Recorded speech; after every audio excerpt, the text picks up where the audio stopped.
Hello students, तो आज के इस वीडियो में हम जानेंगे types of matrices. In this section we shall discuss different type of matrices. देखिए, तो अभी हमें टाइप्स ऑफ मैट्रिसेस देखना है। तो कि फर्स्ट टाइप क्या है, तो उसकी है कॉलम मैट्रिक्स। मतलब कि जिसका नाम है ऐसा कॉलम मैट्रिक्स, उसी तरह इसके गुण भी है। ठीक है, a matrix is said to be a column matrix if it has only one column. जिस मैट्रिक्स की एक ही कॉलम हो, मतलब कि रो एक ही कॉलम हो लेकिन रो ज़्यादा हो, ठीक है, उसको बोलते हैं कॉलम मैट्रिक्स। मतलब एग्जाम्पल दिया हुआ है a इज़ इक्वल टू 0√3 - 1/2, वो सभी कॉलम में दिए हुए हैं। मतलब इसकी कॉलम क्या है, एक, और इसका मतलब है n इज़ इक्वल टू क्या आएगा, तो इज़ इक्वल टू 1 आएगा। और जो रो है वो m is equal to 1 2 3 4 m तक कुछ भी आ सकता है, ठीक है। और उसके बाद आता है रो मैट्रिक्स। तो रो मैट्रिक्स वो भी सेम टू सेम नाम उसका है, रो मतलब कि एक ही रो आएगा। और matrix is said to be a row matrix if it has only one row. For example b is equal to -1 2 √5 2 3। इसका ऑर्डर क्या होगा, 1 cross 4 is a row matrix. In general form में हम कॉलम मैट्रिक्स को क्या लिख सकते हैं, तो a is equal to aij, जो आपने आगे पढ़ा होगा कहीं पे।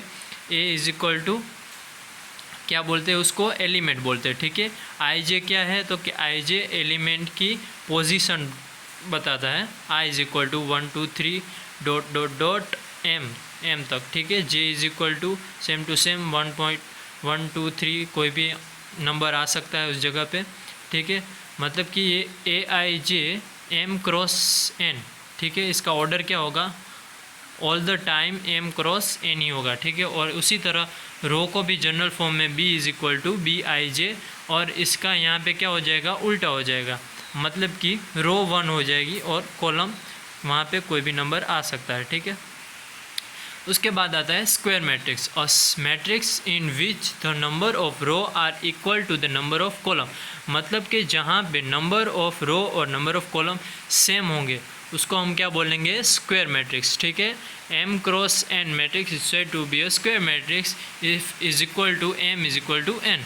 सिंपली, ठीक है। यहाँ पे एग्जांपल दिया होगा है m a is equal to 3 - 1 0 column में है, 3/2 3√2 1 सेकंड कॉलम, 4 3 - 1 थर्ड कॉलम।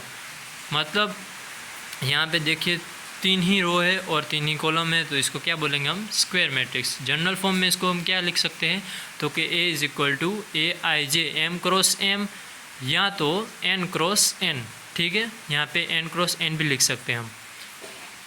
यहाँ पे एक नोट दिया हुआ है, if a is equal to aij is a square matrix of order n then elements entries a11 a22 dot dot a n are said to be continue the diagonal of the matrix A.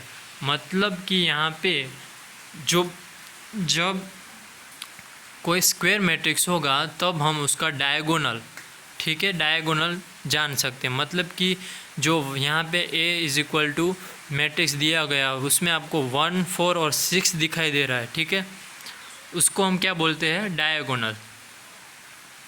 Diagonal elements, ठीक है। उसके बाद आता है diagonal matrix.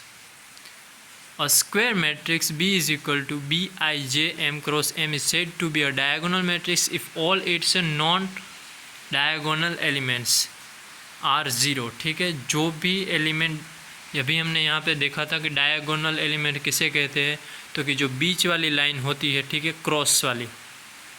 Cross में जो बीच वाली line होती है, जब यहाँ पे 1 4 और 6 है, तो उसके अलावा जो भी एलिमेंट होंगे वो 0 होंगे, ठीक है। और जो डायगोनल एलिमेंट है वो कुछ भी हो सकते हैं, ठीक है, नंबर्स भी हो सकते हैं, फंक्शन भी हो सकते हैं, लेकिन जो डायगोनल एलिमेंट नहीं है वो 0 होने चाहिए।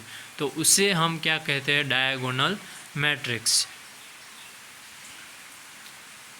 इसे हम जनरल फॉर्म में कैसे लिख सकते हैं, तो कि b is equal to bij m cross m is said to be a diagonal matrix if bij is equal to 0 when i is not equal to j, ठीक है। डायगोनल एलिमेंट क्या होगा, तो कि a 1 1 होगा, A22 होगा, A33 होगा, मतलब जहाँ पे I और J सेम होंगे, ठीक है। इसीलिए हमें अभी यहाँ पे दिखाना है कि जो I और J सेम नहीं है वहाँ पे 0 होना चाहिए, ठीक है, समझ गए आप, ठीक है। उसके बाद आता है scalar matrix. A diagonal matrix is said to be a scalar matrix if its diagonal elements are equal, that is a square matrix. B is equal to Bij n cross n is said to be a scalar matrix if Bij is equal to 0 when I not equal to J, ठीक है। जहाँ पे I और J same नहीं है वो 0 होना चाहिए, और जहाँ पे I और J सेम है वहाँ पे कोई स्पेसिफिक नंबर और फंक्शन होना चाहिए जो सभी एलिमेंट पे सेम होना चाहिए। मतलब यहाँ पे देखो एग्जांपल दिया गया है, यहाँ पे b इज इक्वल टू -1 0 0 -1 है। देखिए डायगोनल एलिमेंट है वो सेम है, -1 और -1, और उसके अलावा जो भी एलिमेंट है वो 0 है, ठीक है।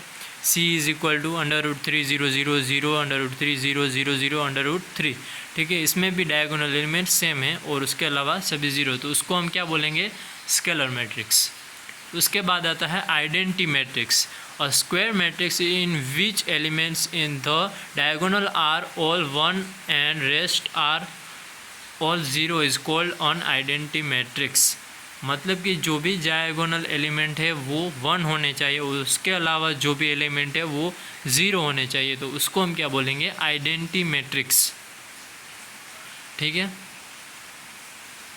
एग्जाम्पल दिया हुआ है 1 0 0 0 1 0 0 0 1 सिंपली। उसके बाद आता है ज़ीरो मैट्रिक्स। जैसा इसका नाम है ज़ीरो मैट्रिक्स, मतलब कि समझ गए होंगे आप कि सब मैट्रिक्स के अंदर सभी एलिमेंट ज़ीरो होने चाहिए, चाहे वो रेक्टेंगुलर मैट्रिक्स हो या स्क्वायर मैट्रिक्स हो, कोई फ़र्क नहीं पड़ता, सभी एलिमेंट ज़ीरो होने चाहिए, तो उसको हम बोलेंगे ज़ीरो मैट्रिक्स, ठीक है। तो आज का वीडियो हम यहीं पे ख़त्म करते हैं। अगर वीडियो अच्छी लगी हो तो आप लाइक करना, और मैं आपको इसी तरह वीडियो सभी टॉपिक के बारे में जानकारी दूंगा, ठीक है। तो चलिए मिलते हैं नेक्स्ट वीडियो में। नेक्स्ट वीडियो का टॉपिक होगा, नेक्स्ट टॉपिक है हमारा इक्वालिटी ऑफ मैट्रिक्स।